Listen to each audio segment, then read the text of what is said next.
This lesson is about how bullies groom you.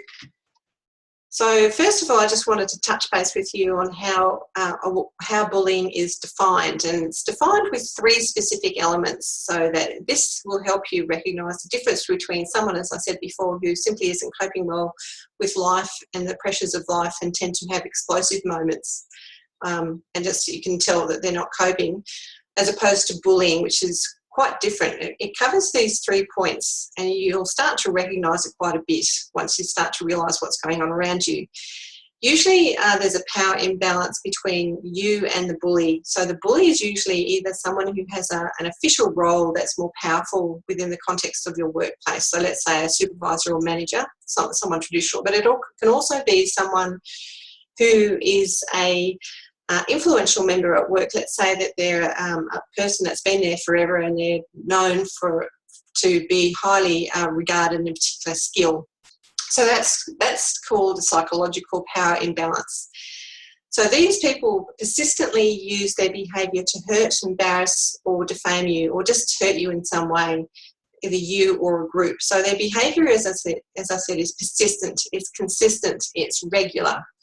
It's not a one-off, it's persistent. And the third element is that the target or you feel powerless to defend yourself against this behaviour and this person because of the power imbalance. So those are the 3 elements for face-to-face or workplace bullying.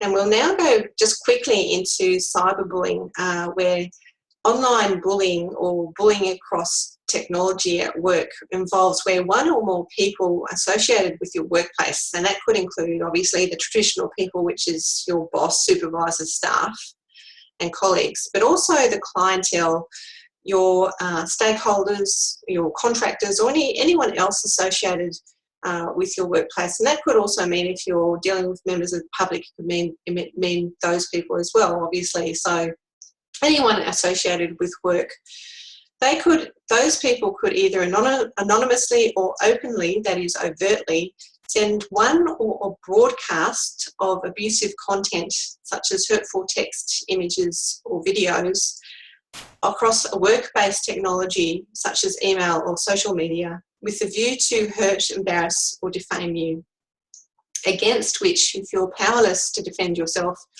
and which can follow you from work to home and from job to job, and indeed across regions.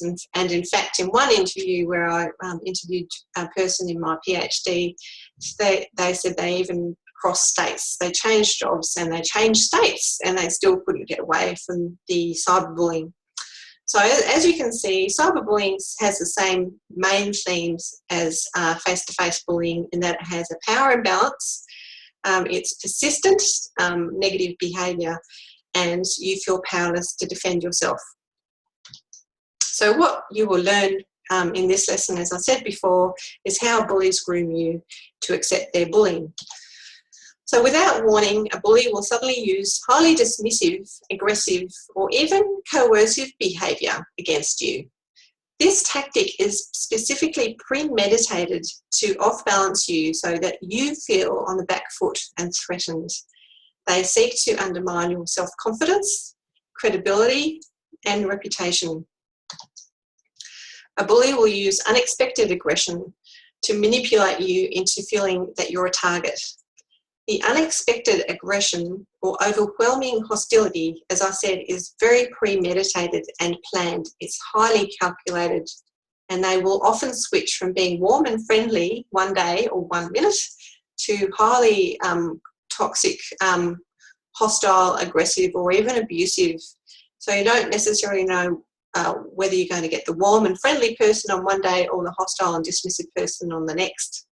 So you're walking on eggshells. This switch in behaviour is, as I said, specifically calculated to put you off balance and make you get a first response from you, which is surprise and often silence. They want your first response, in fact, to be stunned silence, because at that point, once you're unsure of yourself and off balance, then they gain the upper hand and they get control and power over you.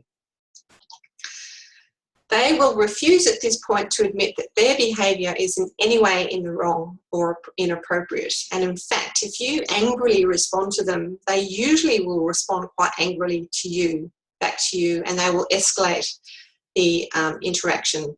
So don't do that. We've got quite a few tactics on how to appropriately diffuse and control the bully at this point. Try to avoid angrily responding. The unexpected attack is organised in such a way that you don't take the initiative. They want you, the bully wants you to accept that you're the one at fault somehow. They'll accuse you of being in the wrong or having, you're mistaken in some way, or you've done a mistake, or you've made an error. Or they're basically trying to make you feel that you're the one that's responsible for their behaviour. You're not responsible for their behaviour. They're an adult. The other person that you're dealing with who's trying to bully you and groom you, they are an adult and they are responsible for their behaviour. Don't accept that. So again, they'll use this opportunity to try and take away your power and completely control you. This is a very manipulative trick, and they'll try to, as much as possible, push you into a psychological corner where you feel powerless and choiceless. The less choice that you feel that you have, the better they feel, because they want to establish a bully target or bully victim relationship with you where you accept their bullying. And in fact, you, as I said before, you accept their bullying to such an extent that you think that you deserve their bullying. You don't deserve to be bullied. Nobody does. Nobody deserves to be bullied. So just to wrap up, the bully will groom you to accept their bullying behaviour by suddenly switching from being warm and friendly to very hostile and aggressive, and they'll use this aggressive and hostile technique to intimidate you and put you on the back foot, so that your first response is either stunned silence or acquiescence, because they want you to acquiesce to their behaviour and to accept their behaviour as though you deserve their behaviour. And they will support that with fear and intimidation, so that you're constantly being pushed into a psychological corner where you feel choiceless and you accept their bullying. So please consider what you've learned in this lesson and think about the following question. How do bullies groom their targets to accept their bullying? Thank you.